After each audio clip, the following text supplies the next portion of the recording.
Section 1.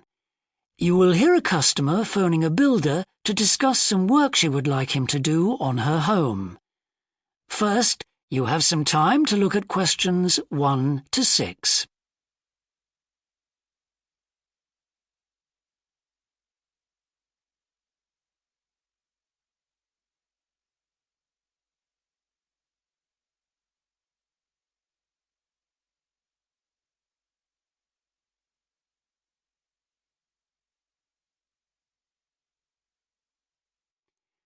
Now we shall begin.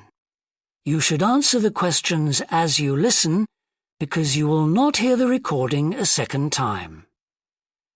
Listen carefully and answer questions 1 to 6. Thorndike's? Good morning. Is that Mr. Thorndyke? Speaking. How can I help? I've got quite a few things which need painting and fixing in the flat, and I wonder whether you'd be able to do the work. I'm sure I'd be able to help, but let me take down a few details. Yes, of course. Well, firstly, how did you hear about us? It was my friend May Hampton. You did some excellent work for her a couple of years ago. Do you remember? Oh, yes. That was in West Park Flats. Lovely lady. Yes, she is. And what's your name, please? It's Edith Pargeter. Edith. Can you spell your surname, please? It's Pargeter. Double T, right. And do you live in West Park Flats as well? No, actually, it's East Park, flat 4. Oh, right. That's over the road, I seem to remember. Quite difficult to get to. Yes, it's at the back of the library. Right, I know. And what's your phone number? 875-934, but I'm out a great deal in the afternoons and evenings. So would the best time to ring you be in the morning? Yes. Fine, I've made a note of that. Can I just ask, I'll be in a van, and I know parking's rather difficult around your flats. Where would you recommend? Well, I always tell people in larger vehicles to park by the post box on the other side of the road from the entrance. Good, thanks. And will you be able to give me a full itemised quote? Oh, yes, I'll list all the jobs separately with individual prices. That'd be a great help. No problem. Before you hear the rest of the conversation, you have some time to look at questions 7 to 10.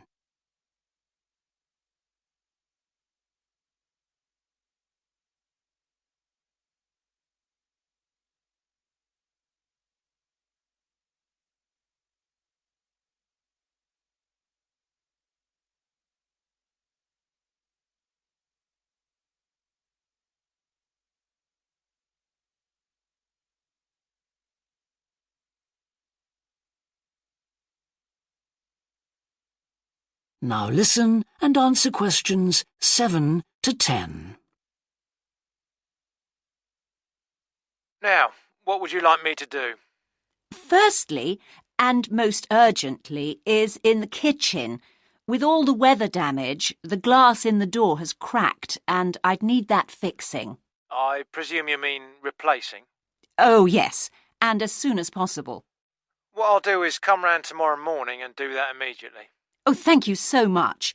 The other things aren't so urgent, but... Now, I'll make a note of everything you want doing. Well, in the kitchen, I'd like some painting doing. All the kitchen walls? Just the area over the cooker. It's very greasy. Right, it does tend to get that way. Yes.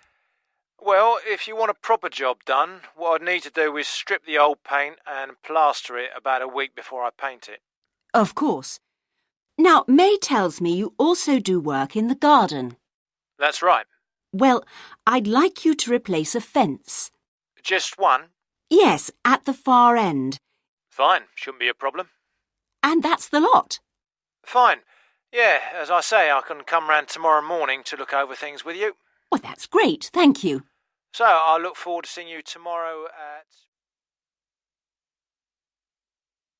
That is the end of section 1. You now have half a minute to check your answers.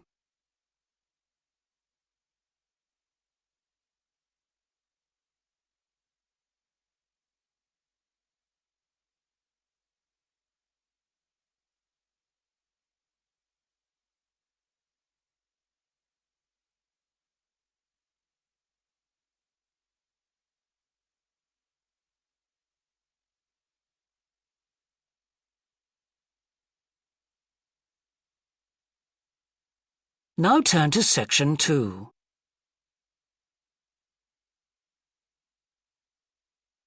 Section 2. You will hear a recorded talk giving an introduction to the historical theme park of Manham Port in England. First, you have some time to look at questions 11 to 15.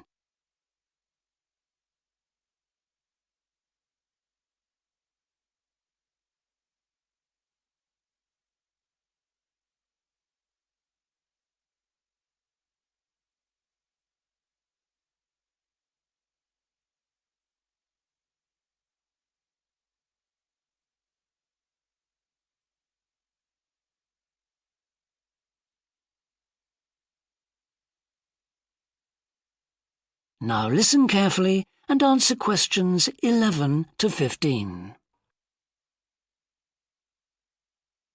Welcome to Manham Port, where 1,000 years of history are brought to life. All the family can enjoy a day out at Manham, visit our copper mine, see models of the machinery it used, have your photo taken in 19th century costume, experience at first hand how people lived at different stages throughout history, and especially how children studied, worked and played. The port of Manham is located in beautiful and peaceful countryside, on a bend in the great River Avon, and developed here because it's the highest navigable point of the Avon. Boats can go no higher up this river, and proved a handy place to load and unload cargo to and from the sea, which is over 23 miles away.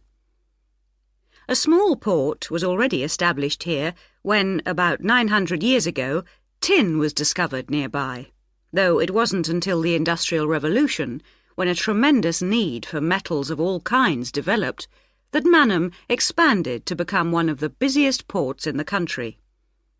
And because it was already so busy, prospectors began to look for other minerals, and by the end of the 19th century, lead, copper, manganese and arsenic were added to the cargoes leaving Manham. In the early days, the ores had been smelted or processed in the same area they were mined. But as demand grew, the smelting process required huge factory furnaces or fires to melt the metal from the rock, and there was not enough coal in the local area, so the rocks containing minerals had to be shipped long distances. Sadly, in the 20th century, the great port of Manham declined, and thousands of workers were forced to emigrate out of the area. The building at the port fell into disrepair, and the place became almost forgotten. But then the Manham Trust was formed to conserve the historical resources of the area. It organised scores of local volunteers to remove undergrowth to find the original outlines of the installations. It then brought in paid professionals to match installations with maps of the original port complex and to set about reconstructing it. Today, you can see the results of this ambitious programme of restoration. The intention, and we believe this will be realised before the end of the year, is to return Manham Port to the condition it reached at its peak as the greatest copper port in the country. Before you hear the rest of the talk, you have some time to look at questions 16 to 20.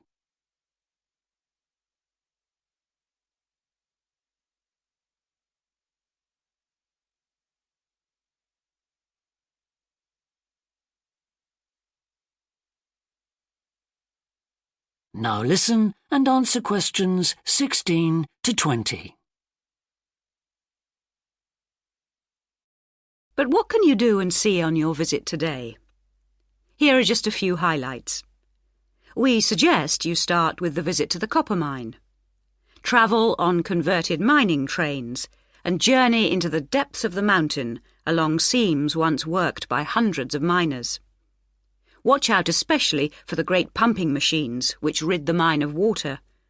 But please be warned that, like all mines, ours is very dark and closed in, and we do say that children under 5 and also dogs should not be taken into the mine. The next recommended visit is to the village school. While looking round the classrooms, take a special look at our display of games, which is one of the largest in the world.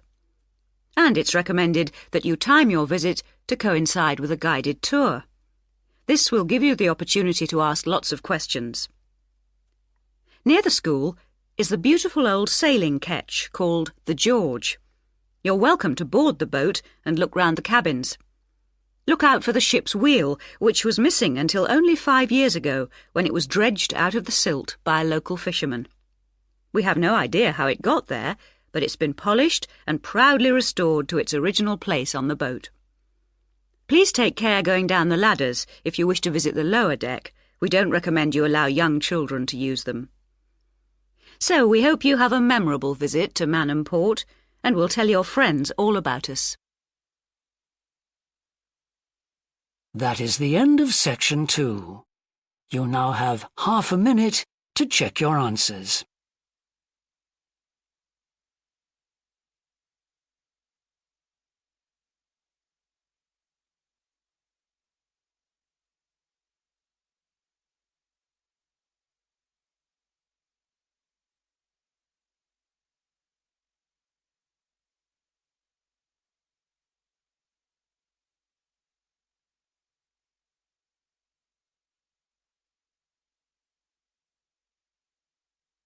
Now turn to section 3.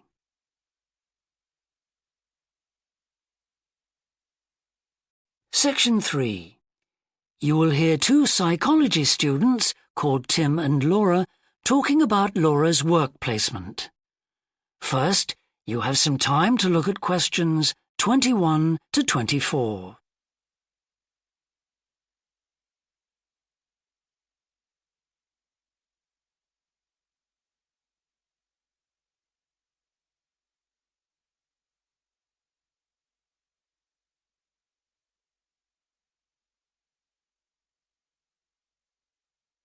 Now listen carefully and answer questions 21 to 24. Hi, Laura. Could you spare a few minutes to talk about the work placement you did last summer? I'm thinking of doing one myself. Hi, Tim. Sure. Didn't you do yours at an environmental services company? That's right. It's only a very small company, and they needed someone to produce a company brochure. And I wanted to get some business experience, because I'm interested in a career in occupational psychology in a business environment. It was good, because I had overall responsibility for the project. What kind of skills do you think you developed on the placement? I mean, apart from the ones you already had. Did you have to do all the artwork for the brochure, the layout and everything? We hired the services of a professional photographer for that. I did have to use my IT skills to a certain extent because I cut and pasted text from marketing leaflets. But that didn't involve anything I hadn't done before. Do you think you got any better at managing your time and prioritizing things? You always used to say you had trouble with that. Oh, definitely. There was so much pressure to meet the project deadline. And I also got better at explaining things and asserting my opinions, because I had to have weekly consultations with the marketing manager and give him a progress report. It sounds as if you got a lot out of it then. Absolutely. It was really worthwhile. But, the company benefited too. Yes, they must have done. After all, if they'd used a professional advertising agency to produce their brochure instead of doing it in-house, presumably they'd have paid a lot more. Oh, yes. I worked it out. It would have been 250% more, and I thought the end result was good, even though we did everything on site. The company has quite a powerful computer, and I managed to borrow some scanning software from the university. The new brochure looks really professional. It enhances the image of the company straight away. So, in the long run, it should help them to attract clients and improve their sales figures? That's the idea, yeah.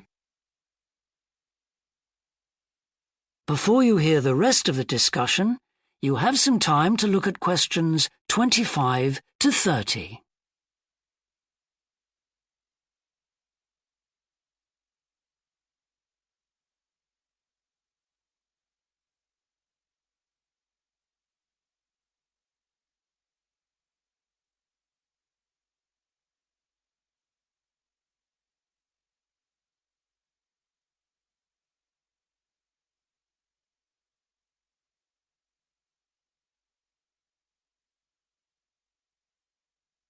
Now listen and answer questions 25 to 30. Well, all in all, it sounds very positive. I think I'll go ahead and apply for a placement myself. How do I go about it? It's easy enough to do, because there's a government agency called STEP, S-T-E-P, that organizes placements for students. You should start by getting their booklet with all the details. I expect you can download one from their website. Actually, they've got copies in the psychology department. I've seen them there. I'll just go to the office and pick one up. Right. And then, if I were you, after I'd looked at it, I'd go over all the options with someone. I suppose I should ask my tutor's advice. He knows more about me than anyone. One of the career officers would be better. They've got more knowledge about the jobs market than your personal tutor would have. Okay. And then, when you know what you want, you can register with STEP. You'll find their address in the booklet. And once you've registered, they assign you to a mentor who looks after your application. And then I suppose you just sit back and wait till you hear something? They told me at the careers office that it's best to be proactive and get updates yourself by checking the website for new placement alerts. Your mentor is supposed to keep you informed, but you can't rely on that. I don't suppose it's a good idea to get in touch with companies directly, is it? Not really. But it is the company who notifies you if they want you to go for an interview. You get a letter of invitation or an email from personnel department. And do I reply directly to them? Yes, you do. STEP only gets involved again once you've been made a job offer. Right. So once you've had an interview, you should let your mentor know what the outcome is? I mean, whether you're offered a job and whether you've decided to accept it? That's right. They'll inform the careers office once a placement has been agreed, so you don't have to do that.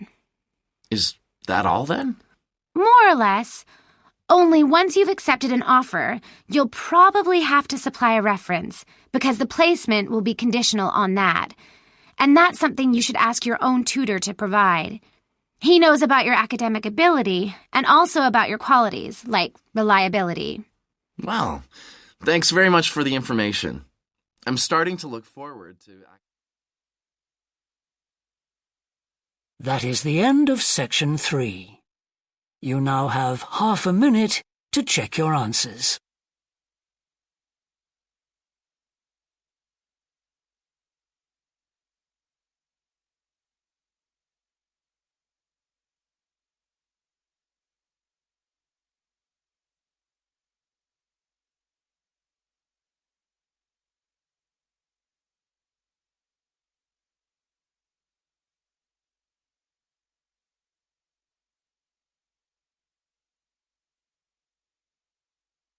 Now turn to section 4.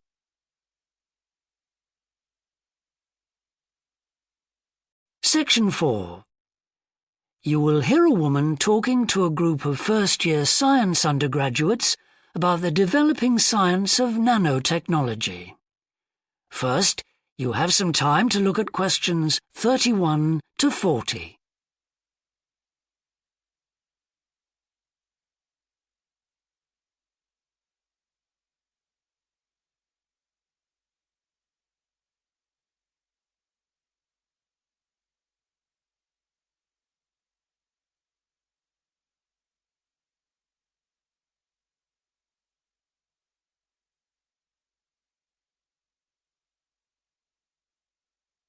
Now listen carefully and answer questions 31 to 40.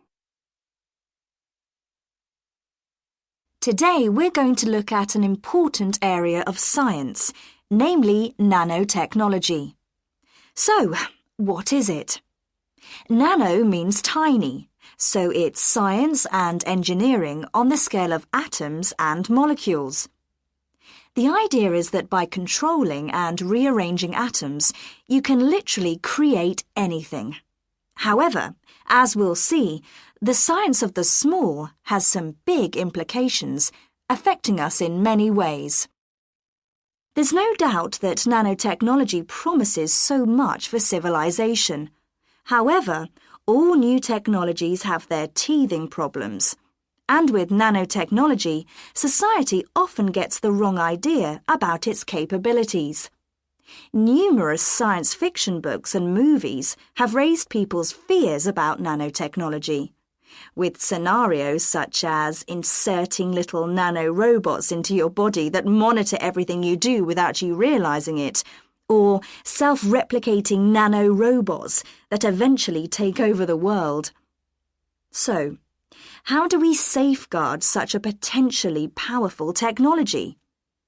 Some scientists recommend that nanoparticles be treated as new chemicals, with separate safety tests and clear labelling. They believe that greater care should also be taken with nanoparticles in laboratories and factories. Others have called for a withdrawal of new nanoproducts, such as cosmetics, and a temporary halt to many kinds of nanotech research. But as far as I'm concerned, there's a need to plough ahead with the discoveries and applications of nanotechnology. I really believe that most scientists would welcome a way to guard against unethical uses of such technology. We can't go around thinking that all innovation is bad, all advancement is bad. As with the debate about any new technology, it is how you use it that's important. So, let's look at some of its possible uses.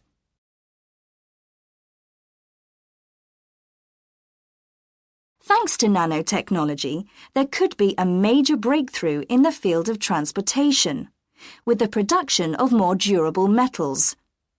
These could be virtually unbreakable, lighter, and much more pliable, leading to planes that are 50 times lighter than at present. Those same improved capabilities will dramatically reduce the cost of travelling into space, making it more accessible to ordinary people and opening up a totally new holiday destination. In terms of technology, the computer industry will be able to shrink computer parts down to minute sizes. We need nanotechnology in order to create a new generation of computers that will work even faster and will have 1,000,000 times more memory, but will be about the size of a sugar cube. Nanotechnology could also revolutionize the way that we generate power. The cost of solar cells will be drastically reduced, so harnessing this energy will be far more economical than at present. But nanotechnology has much wider applications than this and could have an enormous impact on our environment. For instance, tiny airborne nanorobots could be programmed to actually rebuild the ozone layer, which could lessen the impact of global warming on our planet. That's a pretty amazing thought, isn't it? On a more local scale, this new technology could help with the cleanup of environmental disasters, as nanotechnology will allow us to remove oil and other contaminants from the water far more effectively. And if nanotechnology progresses as expected, as a sort of building block set of about 90 atoms, then you could build anything you wanted from the bottom up. In terms of production, this means that you only use what you need, and so there wouldn't be any waste. The notion that you could create anything at all has major implications for our health. It means that we'll eventually be able to replicate anything. This would have a phenomenal effect on our society. In time, it could even lead to the eradication of famine through the introduction of machines that produce food to feed the hungry. But it's in the area of medicine that nanotechnology may have its biggest impact. How we detect disease will change as tiny biosensors are developed to analyze tests in minutes rather than days. There's even speculation nanorobots could be used to slow the aging process, lengthening life expectancy. As you can see, I'm very excited by the implications that could be available to us in the next few decades. Just how long it'll take, I honestly don't know. That is the end of section 4. You now have half a minute to check your answers.